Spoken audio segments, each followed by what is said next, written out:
जो भी होता है अच्छे के लिए होता है। जो भी होता है अच्छे के लिए होता है। एक दिन की बात है कि भगवान की योजना। एक बार भगवान से उनका सेवक कहता है, भगवान, आप एक जगह खड़े खड़े थक गए होंगे। एक दिन के लिए मैं आपकी जगह मूर्ति बनकर खड़ा हो जाता हूँ। आप मेरा रूप धारण कर घूम आओ। भगवान मान जाते हैं, लेकिन शर्त रखते हैं कि जो भी लोग प्रार्थना करने आए, तुम बस उनकी प्रार्थना सुन लेना, कुछ बोलना नहीं। मैंने उन सभी के लिए योजना बनाकर रखी है। सेवक मान जाता है। सबसे पहले मंदिर में एक व्यापारी आता है और कहता है, भगवान, मैंने एक नया कारखाना डाला है, उसे खूब सफल करना। वह माथा टेकता है तो उसका बटुआ नीचे गिर जाता है। वह बिना बटुआ लिए ही चला जाता है। सेवक बेचैन हो जाता है। वह सोचता है कि रोककर उसे बताए कि उसका पर्स गिर गया है, लेकिन शर्त की वजह से वह नहीं कह पाता। इसके बाद एक गरीब आदमी आता है और भगवान को कहता है कि घर में खाने को कुछ भी नहीं है, हमारी मदद करो। तभी उसकी नज़र बटुए पर पड़ती है।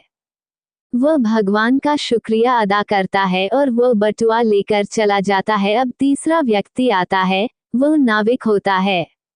वह भगवान से कहता है कि मैं 15 दिनों के लिए जहाज लेकर समुद्र की यात्रा पर जा रहा हूँ, यात्रा में कोई अड़चन ना आए भगवान। तभी पीछे से व्यापारी पुलिस के साथ आता है और कहता है कि मेरे बाद ये नाविक आया है और इसी ने मेरा बटुआ चुराया है। पुलिस नाविक को लेकर जा रही होती है, तभी सेवक बोल पड़ता है कि बटुआ गरीब आदमी ने चुराया है। सेवक के कहने पर उस गरीब आदमी को पकड़कर जेल में बंद कर दिया गया। रात को भगवान आते हैं तो सेवक खुशी खुशी पूरा किस्सा बताता है। भगवान कहते हैं, तुमने किसी का काम बनाया नहीं, बल्कि बिगाड़ा है। वह व्यापारी गलत धंधे करता है, अगर उसका बटुआ गिर भी गया तो उसे फर्क नहीं पड़ता। इससे उसके पाप ही कम होते, क्योंकि वह बटुआ गरीब इंसान को मिला था। बटुए के मिलने पर उसके बच्चे भूखों नहीं मरते। रही बात नाविक की, तो वह जिस यात्रा पर जा रहा था, वहां तूफान आने वाला था। अगर वह जेल में रहता तो उसकी जान बच जाती, उसकी पत्नी विधवा होने से बच जाती, पर तुमने सब गड़बड़ कर दी। कई बार हमारे जीवन में भी ऐसी समस्याएं आती है, जब हमें लगता है कि ये मेरे साथ ही क्यों हुआ, लेकिन इसके पीछे भगवान की योजना होती। भगवान को आपके धन की कोई आवश्यकता नहीं। प्रेरक कहानी। पुरानी बात है, एक सेठ के पास एक भक्ति में आडंबर नहीं चाहिए होता। न्यायाधीश ने राजा को बताया कि एक आदमी अपराधी नहीं है, पर चुप रहकर एक तरह से अपराध की मौन स्वीकृति दे रहा है।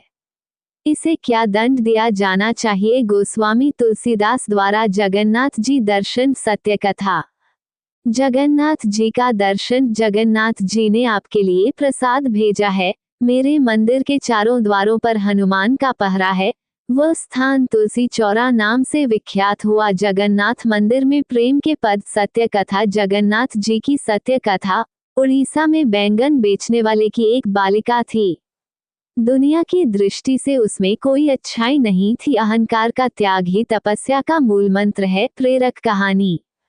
निर्णय करने से पहले धर्मराज ने दोनों से कहा, मैं अपना निर्णय तो सुनाऊंगा, लेकिन यदि तुम दोनों अपने बारे में कुछ कहना चाहते हो तो मैं अवसर देता हूँ, कह सकते हो। दोस्तों, आज का वीडियो यहीं तक है। आशा करता हूँ कि आपको हमारी कहानी अच्छा लगा होगा। अगर आपको हमारी कहानी अच्छा लगा है तो चैनल को सब्सक्राइब कीजिए, शेयर कीजिए, लाइक कीजिए, कमेंट कीजिए और सेवा करने का मौका दीजिए। अगले वीडियो में मिलेंगे।